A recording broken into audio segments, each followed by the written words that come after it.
You make the name, okay? Okay. So one day I was walking in the park when suddenly I saw a dog, and that dog was a really big dog with a cat on its back, and another cat on a smaller cat on its back, and then a rat on the smaller cat's back, and then a mice on the rat's back, and then a mosquito on the mice's back, and then a fly on the mosquito's back, and then a speck of dust on top of that.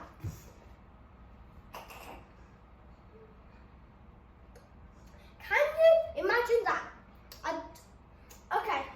A dust on top of a fly, on top of a mosquito, on top of a mice, on top of a rat, on top of a smaller cat, of a small cat, on top of a cat, on top of a dog, on top of the ground. Can you believe that? So this first character is named Bob. He was walking in the park and he saw that enormous stack high back. Okay, now what shall we do? We have the options. Okay, number one.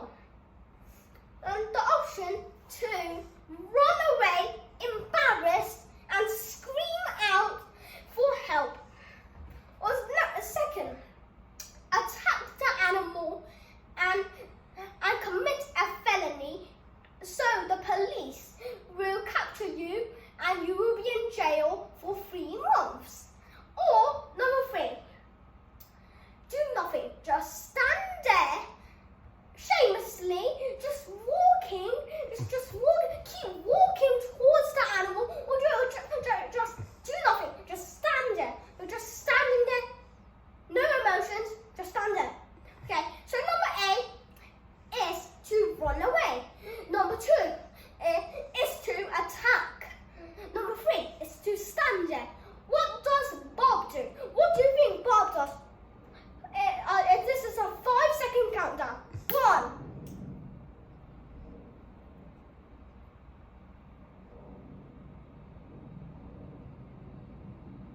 5. Okay. Now, the option Bob chooses is to do nothing and ignore it. Yes. To do nothing and ignore it. You're just doing nothing. He's standing there, scared, but he shows no emotion, and the animal walks around him. So basically, this is a quiz where you choose between 1, 2, and 3. You have 3 options. Okay, this is a quiz. Now Bob walks along the street and he gets on his phone.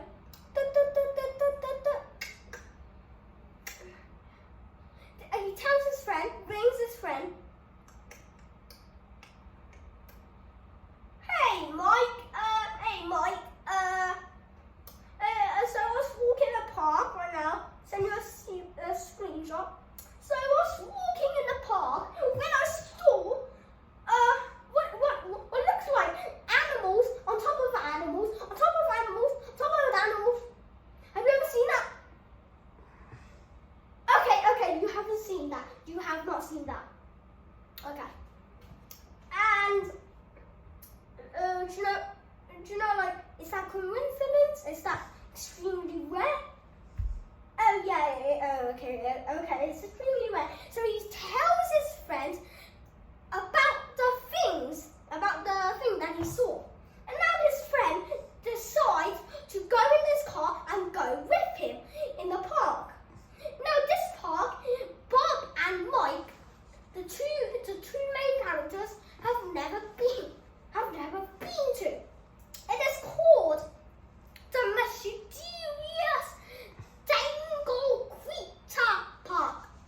I am not saying gibberish, by the way. It is literally what it is called. The Mysterious Danger Park. The Mysterious the park. Okay, the mysterious means there's lots of animals. So lots of different animals, lots of weird things could happen. Like paranormal activity. Yeah, paranormal activity. Mainly paranormal activity. So Mike is in his car, driving the car like he said to Mike on the phone. Okay, now he is driving the car. Slams on the brake, almost bumped into the tree. The tree is about 5 meters in front of the car. And now Mike's, oh my god, almost bumped in the car. And also I ran over the gas and I'm not on the road. Oh no, police there. Police, no, there's no police. Okay. Oh, I just gotta go back on the road. The car, this is the car. This is the tree. It goes backwards and gets back on the road. Nobody, now Mike's like, nobody will notice that trace. He looks out the window, lowers the window. Now he pokes his head out the window to see the tree that Mike bumped into was gone. Now Mike, like a normal guy, freaks out. He's like in his car. He drops the wheel. He drops the wheel like, whoop, and now he slams on the gas and goes back on the road and goes to the park. He's scared, but he's determined to find Bob. He might be like thinking like, Bob. I gotta tell Bob this place is haunted. So now we're in a park. So now the car is going 200 kilometers per hour. 200 miles per hour. 200 miles per hour. Now the car's speeding fast all around the park. Now he's determined to find Bob. And now he finally finds Bob. Bob's, well, you could say he's asleep. He's just sleeping on the ground, suspiciously, with a pool, with lots of ketchup around him. He's asleep in the middle of the park. He's just sleeping in front of a tree. He's just sleeping in front of a tree. There's ketchup all everywhere around him. There's ketchup. There's cranberry juice. It's not exactly ketchup. Bob is asleep. It's actually got murdered. Okay, there's lots of ketchup. Okay, he actually got murdered. Okay. Now there's lots of tomato juice. Okay. Now Mike, surprised, he gets out his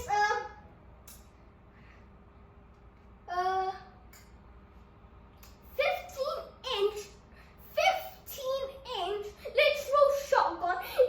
It's like a musket from the Napoleonic Wars. It's like he's in the 1800s, about to fight like Tsar Alexander in Russia. It's like he's a Napoleon. He grabs a 1-meter long shotgun out of his. He opens the passenger seat, grabs the shotgun, locks the car, and now he looks like he's determined to fight somebody. He looks like he's in a zombie apocalypse. He's got scars over him. He's wearing military. Now he is not wearing military stuff. He's just got his shotgun. He's wearing his underpants. He doesn't even have real pants on. He doesn't even have pants on. He's just wearing his underwear. He's just a normal guy with a beard, nice beard and mustache. And now he's only got a jacket and a jumper, and also he's wearing his underwear with his Crocs. It's was in Crocs.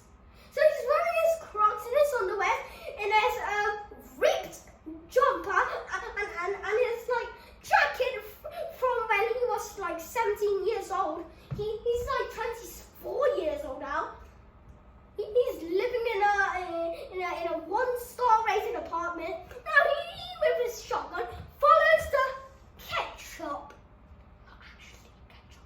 He with his 1-liter shotgun, like a musket in the 1800s, about to fight someone, looking like military.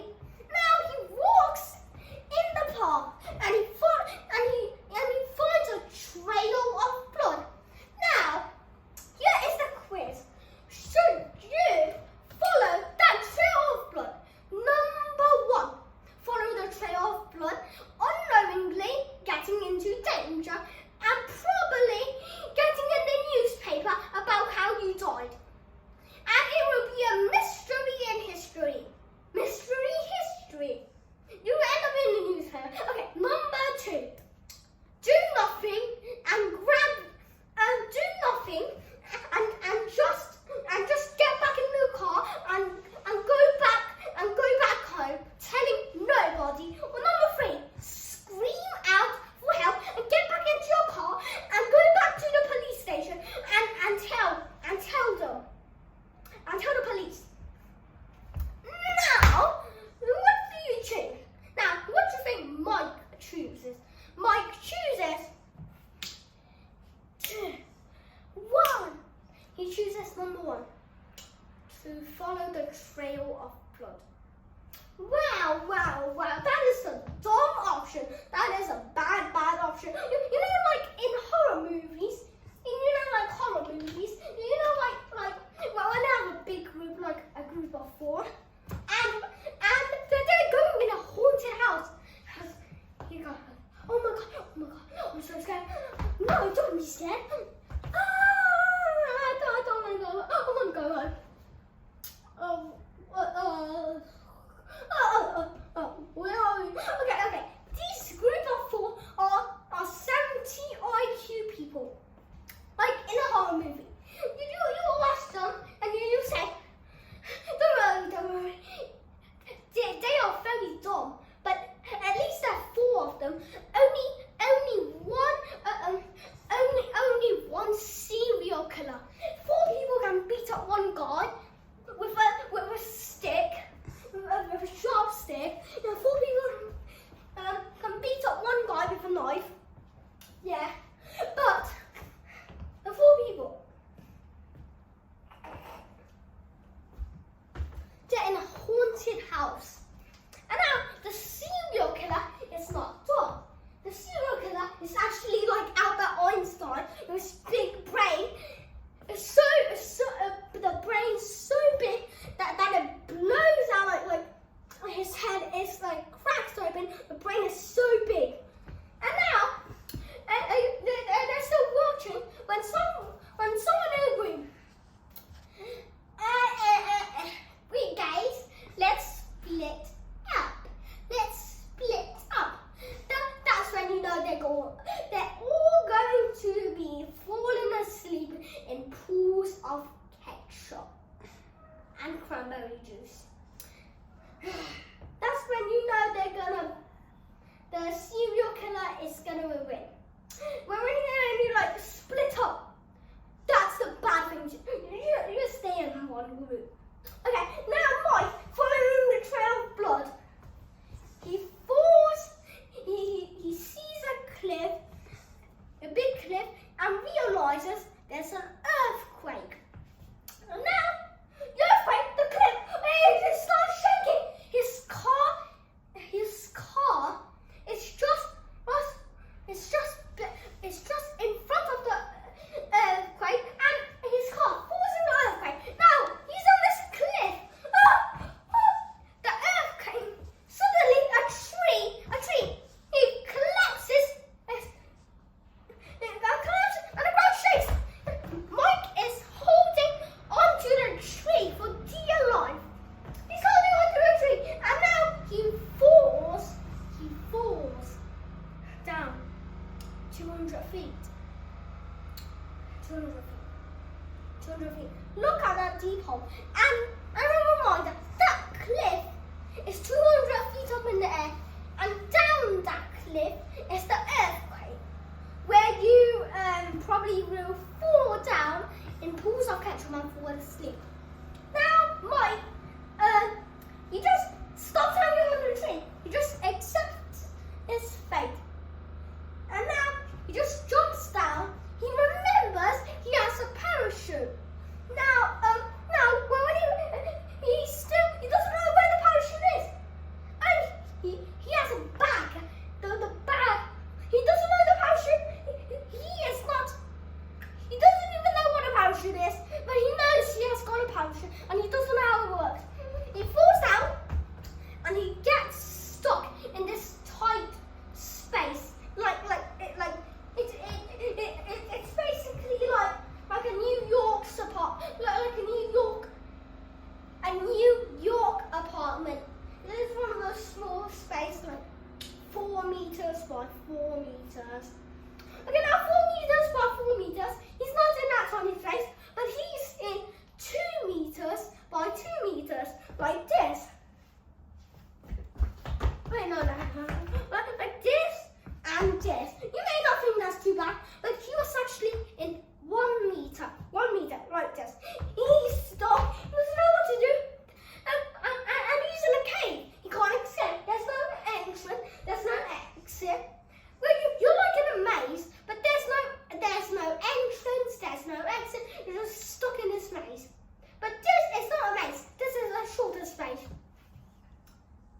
And now 200 years later, 2214.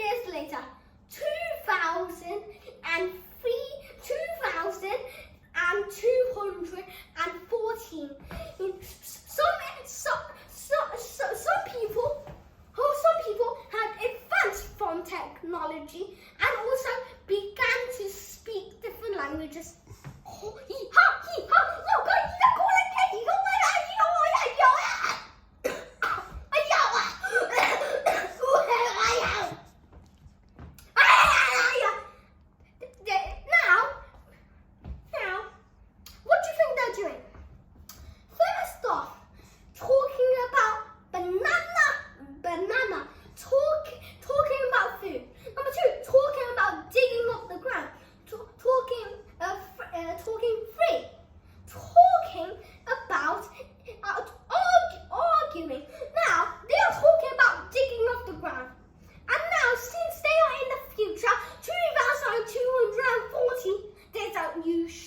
They don't use an ordinary, boring, run-of-the-mill shovel, the one that you have on.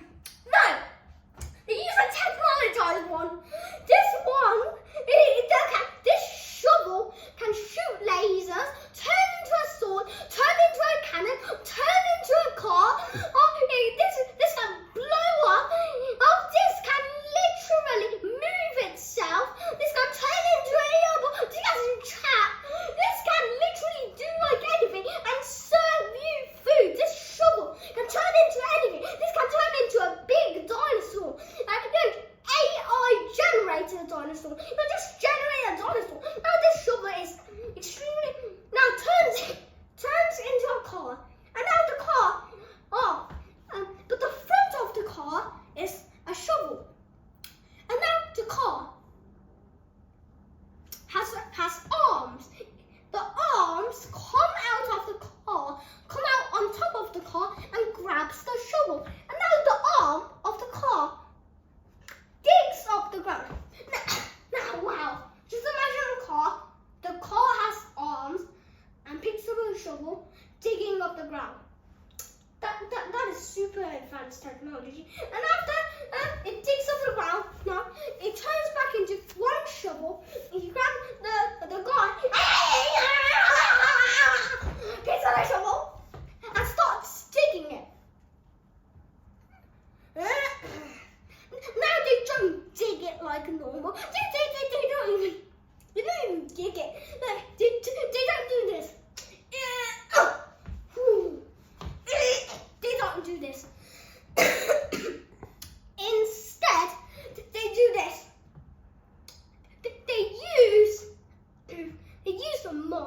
control. They mind control the shovel. They take control the shovel without even touching it.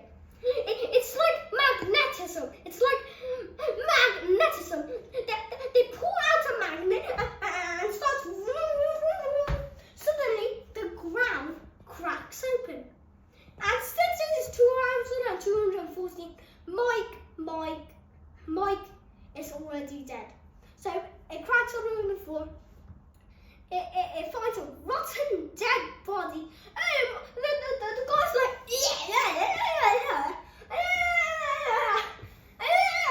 now what's he saying? He's saying, look guy, I find ancient fossil. I put ancient fossil in museum. The Great Robot Museum, and I get money to eat food and keep ready in there. That's what the guy's saying. Now he gets the dead body, and he doesn't know what to do. The dead body's like it's just ragdolling around because the robot is very. It's got 6 packs. The guy is picking up the rotten dead body. He's holding it by the neck like.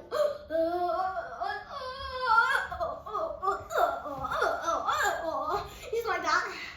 And now this guy starts speaking. He's trying to communicate with the dead body. And